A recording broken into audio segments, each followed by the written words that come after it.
Hola Alfredo, ¿cómo estamos? ¿Qué tal? ¿Cómo estás, Ricardo? Buenas noches.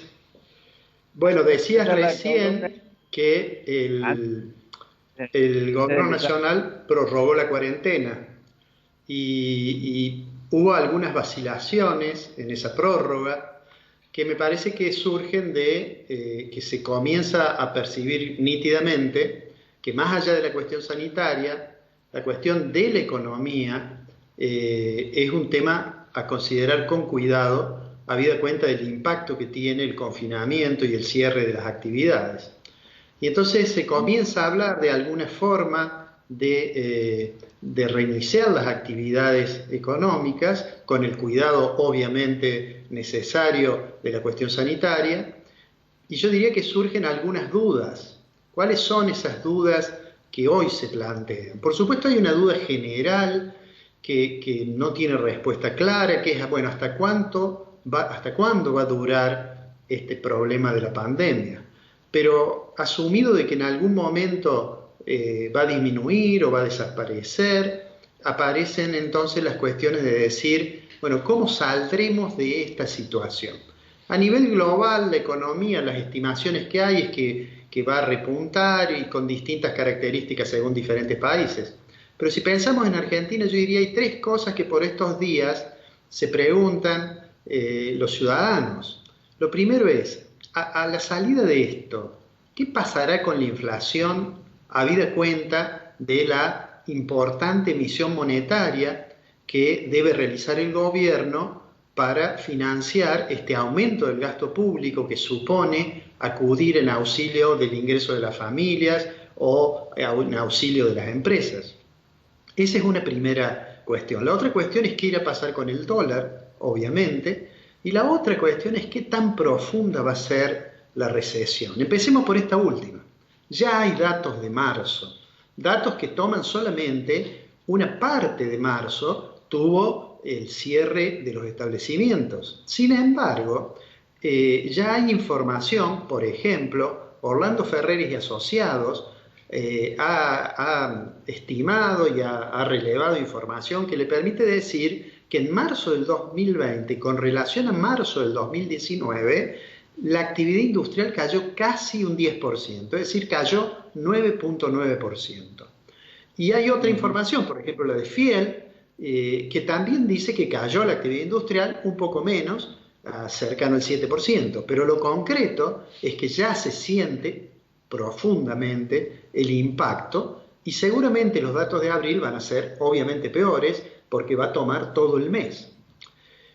Entonces vamos a salir en una situación recesiva. Ahora, ¿qué va a pasar con la inflación y qué va a pasar con el tipo de cambio? Mire, si uno mira cuánto fue la emisión monetaria desde el 28 de febrero hasta el 15 de abril, en ese periodo, la base monetaria creció 42%. Y hay estimaciones que dicen que en el año vamos a duplicar la base monetaria del año pasado. Surge el interrogante entonces, bueno, ¿qué, esto pasará a los precios? ¿No pasará a los precios?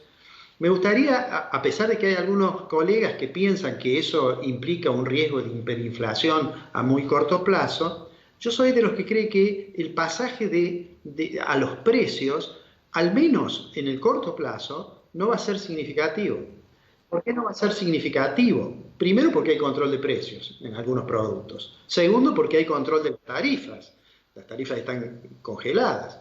Tercero porque el dólar, más allá de lo que ha ocurrido con el dólar bolsa o con el dólar contado con liquidación o con el dólar blue, el dólar está muy controlado, bastante tranquilo y no debería uno esperar por allí presiones. Pero además hay dos factores fundamentales que están ligados entre sí.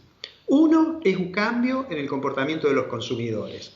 Nadie puede pensar razonablemente que cuando se abran las actividades los consumidores van a salir a consumir de manera inmediata. ¿Por qué? Y eso tiene que ver con el otro factor, y es porque los consumidores van a tener cierta precaución. En economía se dice va a aumentar la demanda de dinero por motivo precaución. Quiere decir, van a retener un poco de sus ingresos porque después de esta experiencia seguramente van a ser más precavidos. Y finalmente hay otro elemento que es importante, y es que no se avisoran presiones inflacionarias de costos por demandas salariales, porque en realidad, bueno, hemos visto el acuerdo que firmó la Unión Industrial ayer con la CGT, planteando el acuerdo en que hasta un 25% de descuento sobre los salarios se van a aceptar. Entonces uno dice, bueno, lo que sucede es que los dirigentes sindicales saben que las personas tienen más miedo a perder el empleo que a perder un poco de poder de compra.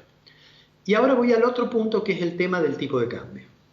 ¿Cómo vamos a salir?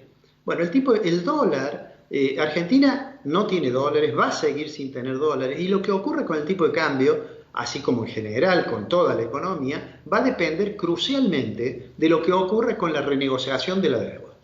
La reestructuración de la deuda, me estoy refiriendo a los bonos que fueron emitidos bajo legislación extranjera, ese tema es un tema central para ver cómo se va a diseñar la política económica una vez que pase la pandemia. Por ahora el gobierno ha hecho su oferta, hay 3 fondos importantes que ya dijeron que no, y vuelvo a decir esto, aunque el gobierno dice que es su última palabra, yo tengo la sensación de que todavía falta ver algún capítulo de esta serie. ¿Por qué? Bueno, porque la oferta que se ha hecho, más allá de la discusión sobre la quita sobre el capital, que es relativamente pequeña, hay un tema que es crucial. Son los 3 años en que Argentina no pagaría nada. Y entonces, desde el punto de vista de un bonista, la tentación es decir, bueno, si no voy a cobrar durante 3 años, bueno, no voy a aceptar la reestructuración, voy a iniciar una acción judicial y a lo mejor dentro de los 3 años me hacen otra oferta o eventualmente gano ese litigio y tengo una rentabilidad elevadísima. Mi presión es que esta semana, ayer veía una entrevista que el ministro de Economía, Martín Guzmán, le dio al canal de la televisión pública. Obviamente una entrevista acordada para que el ministro se pudiera explayar sin demasiados cuestionamientos de parte de los periodistas que lo entrevistaban. Y lo dejaron que hiciera todo su planteo, y lo que está detrás de eso, me parece, es la idea de que puede haber una negociación. ¿Por qué? Porque si no, no tendría sentido. En esta semana se iba, de acuerdo al cronograma del ministro, se iba a realizar lo que se llama un recorrido de negociaciones, ¿no?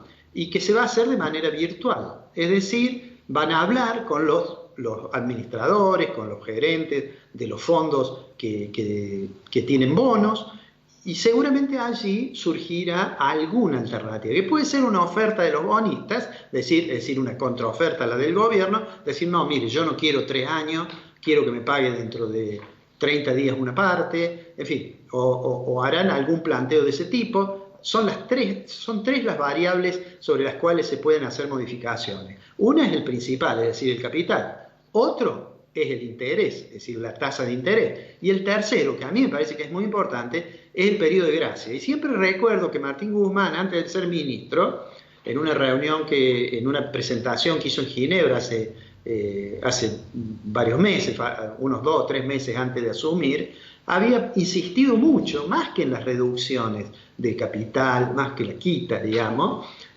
había insistido mucho en el periodo de gracia. Entonces me parece que seguramente allí se va a centrar la parte más complicada de la negociación. Hay otra opción, que es que el gobierno decida pagarles algo al contado, para lo cual va a tener que volver a hablar con el Fondo Monetario seguramente para lograr un apoyo del fondo. Si la reestructuración sale bien, tendrá que inmediatamente abocarse al tema de los bonos bajo legislación nacional, que ya se han reperfilado varios de esos vencimientos. Y si eso finalmente, digamos, funciona relativamente bien, tendrá que también tener una palabra del fondo, porque aunque los vencimientos no sean inmediatos, la deuda que tiene con el fondo, las obligaciones para los años venideros son realmente imposibles para Argentina. Después que todo esto esté hecho, Ricardo, entonces vendrá la hora de diseñar un programa económico que sea capaz no solo de resolver los problemas que teníamos antes del coronavirus, sino de solucionar los desequilibrios que la necesaria intervención de gastos ha generado, que seguramente los ha profundizado a los desequilibrios fiscales, por ejemplo. Termino con esto, será la hora entonces de una mayor prudencia fiscal, de una mayor prudencia monetaria, habrá que ver qué se hace con esa expansión monetaria que se ha generado digamos, será el momento en que el gobierno efectivamente anuncie, digamos, un programa económico. ¿Falta mucho para eso? Y sí, falta mucho. Si en el medio tenemos default, ese es el peor de los escenarios posibles. Termino con esto. Hay quienes creen que si caemos en default no vamos a notar la diferencia porque hoy estamos virtualmente en una situación en que no estamos pagando. Pero eso no es así, porque el default no solamente va a afectar al sector público, obviamente, a la deuda soberana, por supuesto, sino que va a terminar afectando al sector privado, a la posibilidad de financiar las importaciones, y eso seguramente nos va a llevar a una situación económica muchísimo más crítica. Esperemos que el gobierno pueda arreglar con el frente externo, esperemos que la pandemia pase rápido. Cuando eso ocurra, seguramente nos veremos de nuevo en el canal.